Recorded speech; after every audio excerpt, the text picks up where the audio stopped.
Hi friends, मैं हूँ आपकी अपनी अलीसा सरकार, जो आपसे चाहती हूँ थोड़ा सा वक्त और ढेर सारा प्यार। और मैं स्वागत करती हूँ आपका आपके अपने चैनल द उपन्यास टेलर में। आज आप लोगों के सामने लेकर आई हूँ आशियाना कहानी का तीसरा और अंतिम भाग।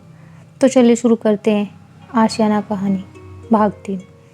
हेलो हेलो सुनने के बाद यश एकदम से सुन पड़ गया था, जैसे उसे कोई सांप सूंघ गया हो। आखिर चुप्पी हो भी क्यों ना, आज तक उसने कहाँ खबर ली थी अपने बाप की। इस तरफ भास्कर शर्मा की आंखों में एक नमी आ गई थी और वो भी बिल्कुल चुपचाप खड़े थे। लेकिन किसी को तो चुप्पी तोड़नी थी, तो यश ने ही पहले चुप्पी को तोड़ते हुए कहा, हेलो पापा, कैसे हुआ आप। उस तरफ से आवाज़ आई उसी चिर परिचित अंदाज में जो पहले हुआ करता था, बिल्कुल उसी अंदाज में जिससे यश को चिढ़ हुआ करती थी, जिस अंदाज के कारण यश ने भास्कर शर्मा को फ़ोन करना बंद कर दिया था, उनका कॉल तक उठाना बंद कर दिया था। बिल्कुल वही अंदाज भास्कर शर्मा ने फिर से दोहराया, गले को साफ करते हुए। भास्कर शर्मा बोले, कैसा होगा बरखुरदार तुम्हारा बाप, 65 साल का बूढ़ा हो गया है अब। यश बिल्कुल चुप रह गया था और भास्कर शर्मा ने फिर एक सवाल दागा और पूछा, तुम बताओ कैसे हो। मैं ठीक हूँ पापा, पर अंदाज से तो ठीक नहीं लग रहे। आवाज़ में एक कसमकस सी लग रही है, जैसे कहना कुछ और चाहते हो और कह कुछ और ही रहे हो। बताओ कोई बात हुआ क्या। यश थोड़ा हिचकिचाया और बोला, अरे नहीं पापा, बस ऐसे ही आपकी याद आ रही थी।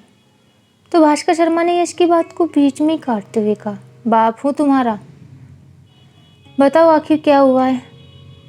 तब यश ने स्थिति को भांपते हुए जो बचे खुचे कुछ जज्बात उमड़ रहे थे, पिता की आवाज़ सुनकर उन्हें एक तरफ करते हुए बिजनेसमैन वाले दिमाग से सोचना शुरू किया, जो बस स्वार्थी था, जिसे बस अपना नफ़ा और नुकसान दिखता था और मौका अच्छा था।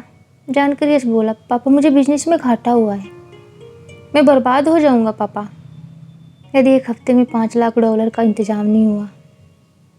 मेरी कुल संपत्ति भी मैंने जोड़कर देखी, कुल ये 70-80 लाख रुपए ही हो रही है। अब बस आप ही मेरी मदद कर सकते हो। कहते कहते यश ने कुछ रुआसी सी आवाज़ बना ली थी। स्कूल कॉलेज में नाटक नौटंकी में भाग जो लिया करता था यश, बस आज उसी कला का इस्तेमाल करना था उसे। वहाँ ना सही तो यहीं सही। भास्कर अंकल कुछ देर चुप रहे, उसके बाद बोले, कितनी मदद चाहिए तुम्हें और मैं तुम्हारी क्या मदद कर पाऊँगा, ये कैसे संभव है। ये याद है ना, मैंने तुम्हें अपनी कंपनी बेचकर बिजनेस स्टार्ट करने के लिए पैसे दिए थे बेटा। मेरे पास इनकम का कोई जरिया नहीं है सिवाय हमारे घरों से आने वाले किराए के। मैं तुम्हारी क्या मदद करूँगा। भास्कर शर्मा की आवाज़ में संशय और लाचारी के भाव थे। तब यश बोला, पापा आप कर सकते हैं, यदि आप चाहे तो आपके लिए कोई बड़ी बात नहीं है। 3.5 करोड़ रुपए यानी $5 लाख का ही तो कर्ज है, और फिर सिर्फ कुछ पैसा मुझे बिजनेस को वापस से खड़ा करने के लिए चाहिए होगा। यही कोई 4.5-5 करोड़ की बात है पापा। तो भास्कर अंकल बोले, पर ये होगा कैसे यश। यश ने कहा, पापा हमारे घर और ज़मीनें बेचनी होगी। भास्कर शर्मा का इतना सुनना था कि जैसे उन्हें एक छोटा सा दिल का दौरा आ गया। वो एकदम से कुर्सी पर बैठ गए और कॉल को डिस्कनेक्ट कर दिया। आखिर सुमित्रा के सपने और अपनी मेहनत को कैसे नीलाम कर देते वो इतनी आसानी से। भोला दौड़कर पानी का गिलास लेकर आया। काका, ओ काका, पानी पियो। भास्कर शर्मा ने गिलास हाथ में लेकर 2 घूंट पानी पिया और गिलास वापस भोला को थमाते हुए बोले, भोला ये दुनिया कितनी मतलबी है रे। भोला जो सारी बातें पास खड़े हुए सुन रहा था, क्योंकि भास्कर शर्मा के कान जवाब दे चुके थे, तो वह कॉल को हमेशा स्पीकर पर करके बात करते थे। तब भी भोला ने अनजान बनते हुए पूछा, क्यों काका। तो भास्कर शर्मा ने एक लंबी सांस छोड़ते कहा, हट भोला, तू नहीं समझेगा, तू बस एक कप चाय पिला दे। जैसे भास्कर शर्मा मन ही मन भोला से कह रहे हो, तू मत जान भोला इन प्रपंचों को, तू भोला ही ठीक है। जमाने के इन छल प्रपंचों को जान लेगा तो कहीं ना कहीं तेरे मन में भी छल का साया ना पड़ जाए। उस तरफ यश जो कॉल डिस्कनेक्ट हो जाने के बाद वापस टूट चुका था, वो टीवी पर शेयर बाजार के भाव देखने बैठ गया, किसी चमत्कार होने की आशा लिए। पर निरंतर शेयर बाजार में मंदी आ रही थी और यश के सपने के सारे भाव शेयर बाजार के साथ गिरते जा रहे थे। वह निराश होता जा रहा था। यहाँ भोला की चाय बनकर तैयार हो गई और भास्कर शर्मा को चाय से उठती भाप में एक चलचित्र दिखने लगा। जैसे चाय से उठती भाप किसी मल्टीप्लेक्स सिनेमा का पर्दा हो और एक एक चित्र एकदम स्पष्ट था। यश अपनी माँ के साथ खूब जोर जोर से बातें कर रहा था। तभी एक सफ़ेद कार आकर घर के सामने रुकी और भास्कर शर्मा घर के अंदर दाखिल होते हुए बोले, अरे क्या खिचड़ी पक रही है माँ बेटे में। तब भास्कर की बीवी सुमित्रा शर्मा ने बताया, आपका बेटा बड़ा हो गया है, बहू ढूंढ ली है इसने आपके लिए। भास्कर शर्मा की खुशी का जैसे ठिकाना नहीं रहा था।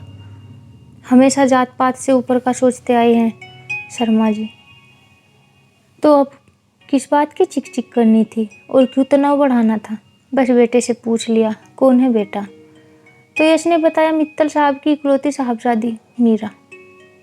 इस बात से तो भास्कर शर्मा की खुशियों के जैसे पंख लग गए। क्या मीरा?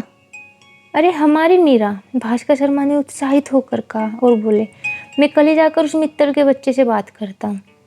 तभी यश ने कहा, पापा नहीं, अभी नहीं। इस पर भास्कर शर्मा जरा विस्मय से भर गए और पूछ बैठे, क्यों? तभी यश बोला, अभी मुझे अमेरिका जाकर पढ़ाई करनी है, फिर सक्सेस होना है, उसके बाद ही मैं शादी वादी करूँगा।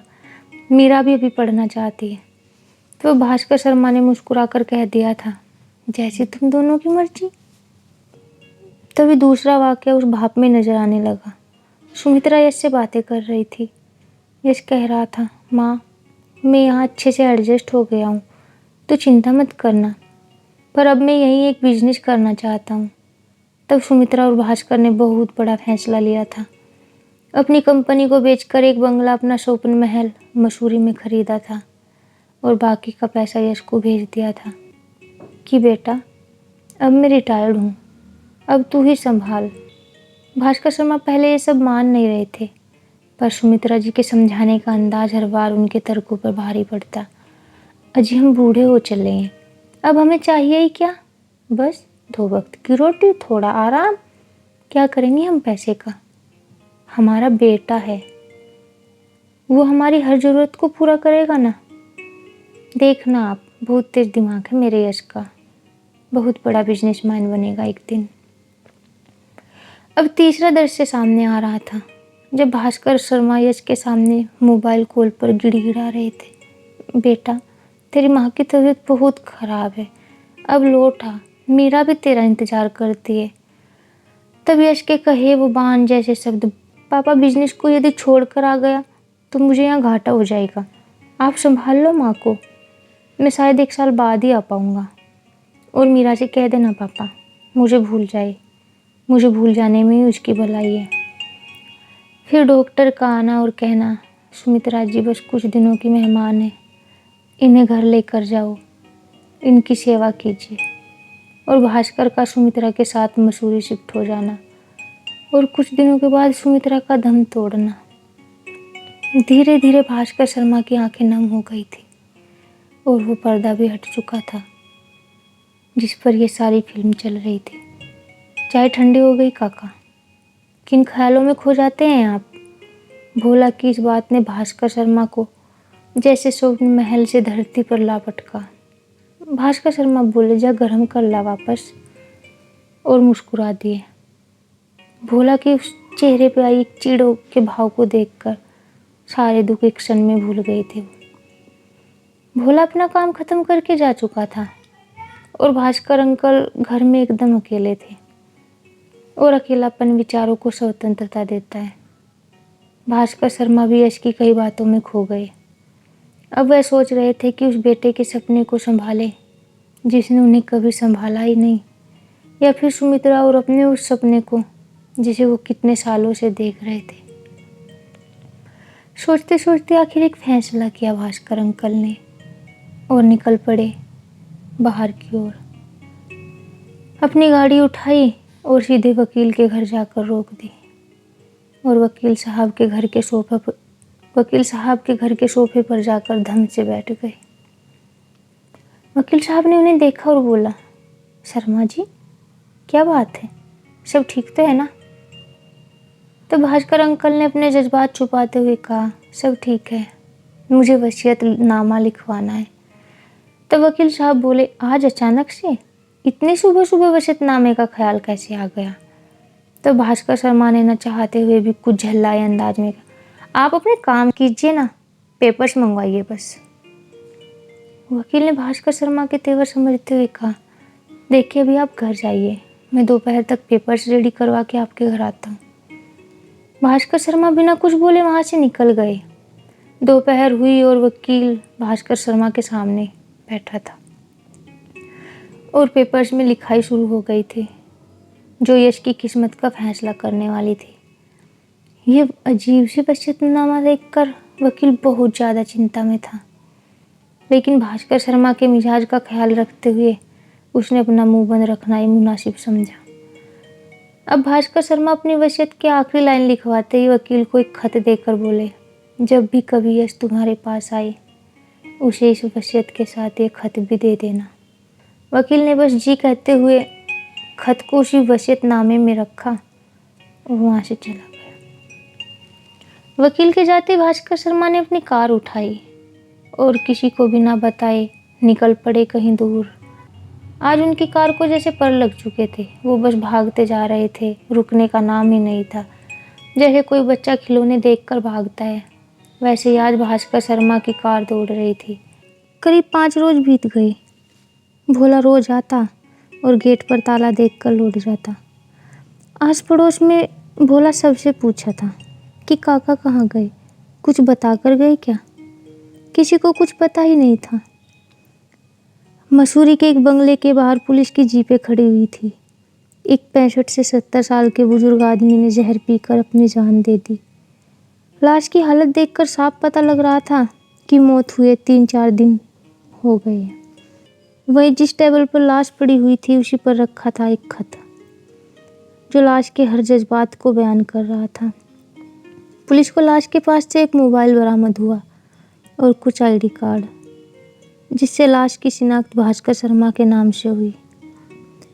जब मोबाइल को ऑन किया तो उसमें 12 मिस कॉल्स थे, जो बस एक ही नंबर से आए थे, भोला के नंबर से। भोला वाकई दिल से जुड़ने वाला इंसान था। उसने न जाने इन 5 दिनों में कितनी बार अपने काका को कॉल मिलाया, पर भास्कर शर्मा ने उसका कॉल शायद यही सोचकर नहीं उठाया कि यदि इस पगले से बात कर ली तो शायद ये कदम नहीं उठा पाऊंगा। पुलिस ने जैसे ही भोला का नंबर डायल किया, उस तरफ से खुशी और गुस्से के मिश्रित भावों वाली एक आवाज़ मोबाइल के स्पीकर में गूंजी, काका कहाँ थे आप? कब से आपको कॉल कर रहा हूँ, बिना कुछ बताए कहाँ चले गए? उस आवाज़ को बीच में रोकते हुए थानेदार साहब ने कहा, सुनिए, जिस व्यक्ति का नंबर है उसकी मौत हो चुकी है।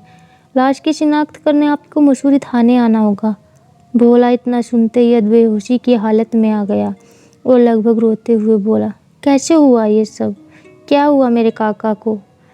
तब थानेदार साहब ने उसे वापस मसूरी थाने में आने को कहकर फ़ोन काट दिया और भोला जिस हालत में था उसी हालत में अगली गाड़ी पकड़ने बस स्टॉप की ओर दौड़ पड़ा था कि तब तक भास्कर शर्मा के वकील की कार उसके घर के सामने रुकी और भोला को लेकर मसूरी थाने रवाना हो गई, जहां बेजान भास्कर शर्मा पोस्टमार्टम रिपोर्ट की कॉपी और एक खत वकील साहब और भोला का इंतजार कर रहे थे। मसूरी थाने पहुंचते वकील और भोला ने लाश की पहचान की। भोला ने यश को वहीं से कॉल करके सूचना दी और यश दुखित नहीं बल्कि खुशी के भाव से इंडिया की तरफ अगली फ्लाइट से उड़ चला और यहाँ भास्कर अंकल को लेकर भोला और वकील भी अपने घर को रवाना हो गए। अब बस इंतजार था यश के आने का। अगली सुबह यश देहरादून सिटी में पहुंच चुका था और अब उसे फिर से दिखावा करना था दुखी होने का। यश ने टैक्सी पकड़ी और सीधा वकील के घर पहुंच गया। वकील के घर डायरेक्ट जाना उसका इस बात का सिग्नल था कि वह आखिर यहाँ आया क्यों है। न उसने मीरा से कोई बात की, न मित्तल साहब से, और फिर वो सीधे वहाँ से शमशान चले गए भास्कर अंकल को आखिरी विदाई देने। जब सब शमशान पहुँचे तब वकील साहब ने वो खत पढ़ा जिस पर लिखा था, मैं भास्कर शर्मा कमज़ोर नहीं हूँ पर मजबूर हूँ। मैं ये कदम किसी दबाव में नहीं उठा रहा बल्कि खुद से हार कर उठा रहा हूँ। मैंने वकील साहब के पास एक खत छोड़ा है जो मेरे बेटे यश के नाम है, और उस खत को वकील साहब आप सबको पढ़कर सुनाएंगे जब मेरा वसीयतनामा पढ़ा जाएगा। मेरी आखिरी इच्छा यह है कि मेरी चिता को भोला आग दे और मेरी अस्थियों का विसर्जन गंगा जी में हो। अब चलता हूँ मैं, मेरी सुमित्रा मेरा इंतज़ार कर रही है। हो सके तो मुझे माफ़ कर देना, क्योंकि इस बात से सिर्फ और सिर्फ तुझे सदमा लगेगा भोला। ये बात मैं जानता हूँ रे। मेरी आखिरी इच्छा बस यही है कि मेरी चिता को आग भोला दे और मेरी अस्थियों का विसर्जन गंगा मैया में किया जाए। अब चलता हूँ, मेरी सुमित्रा मेरा इंतज़ार कर रही है।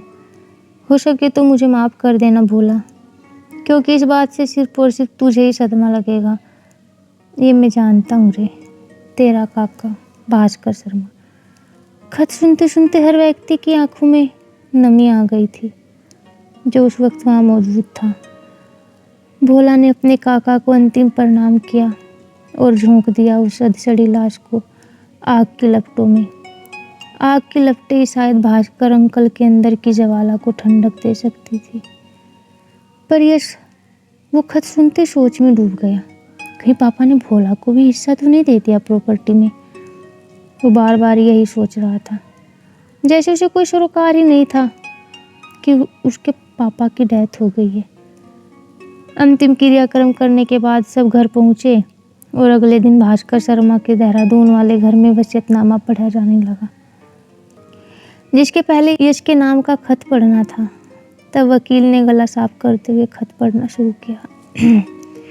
यश, मैं तुम्हारा बाप, शायद तुम्हें याद है या नहीं, पर मैं तुम्हारा बाप भास्कर शर्मा हूँ। जब तक तुम्हें ये खत मिलेगा तब तक शायद मैं नहीं रहूँगा। मैंने अपने पूरे होशो हवास में अपनी जायदाद को 4 हिस्सों में बांटा है। मेरी कुल जायदाद, मेरा नैनीताल वाला घर सुमित्रा निवास, मेरा देहरादून वाला घर भास्कर निवास, बैंक में जमा 2 करोड़ 50 लाख रुपए और एक कार है। अब तुम सोचोगे कि गढ़वाल की ज़मीन और मसूरी के बंगले का जिक्र मैंने क्यों नहीं किया। तो बात यह है कि गढ़वाल वाली ज़मीन बेचकर ही 1.5 करोड़ रुपए बैंक में जमा करवाए थे। और रही बात मसूरी वाले बंगले आशियाना की, तो वह मेरा नहीं है, सुमित्रा का है, था और हमेशा रहेगा। मैंने जायदाद के 4 हिस्से किए हैं, जिसमें से सुमित्रा निवास मैं यश शर्मा को देता हूँ, क्योंकि वह मैंने और सुमित्रा ने सिर्फ तुम्हारे लिए खरीदा था। मेरा भास्कर निवास मैं भोला को देता हूँ, और आशियाना की रजिस्ट्री मैंने मीरा मित्तल और भोला पाठक के नाम पर की है, जिस पर यह भविष्य में एक संयुक्त वृद्धाश्रम और अनाथालय चलाए, संयुक्त रूप से उसे संचालित करें। बैंक में जमा 2.5 करोड़ रुपए में से 50-50 लाख मीरा मित्तल भोला पाठक के नाम करता हूँ, और बाकी का 1.5 करोड़ रुपया आशियाना वेलफेयर फंड में देता हूँ। मेरी कार का रजिस्ट्रेशन मैंने वकील साहब के नाम कर दिया है, ताकि उनकी आखिरी फीस चुका सकूँ और मैं कर्ज मुक्त होकर चैन से मर सकूँ। ये खत सुनने के बाद हो सकता है तुम्हें मुझसे नफरत हो जाए, पर तुम्हें मुझसे प्यार ही कब था। शाम होने के बाद परिंदे भी घर लौट आते हैं यश, पर तुम तो जैसे कोई साख से टूटे पत्ते थे, फिर कभी वापस लौट कर ही ना सके। तुम्हारा बाप भास्कर शर्मा। ये था कहानी का अंतिम भाग, आशियाना भाग 3। यदि वीडियो पसंद आई हो तो वीडियो को लाइक करें, चैनल को सब्सक्राइब करें और वीडियो को शेयर करें। अपना कीमती सुझाव कमेंट बॉक्स में देना ना भूलें, और मैं आपकी अपनी अलीशा सरकार आपसे लेती हूँ विदा। Bye bye, take care.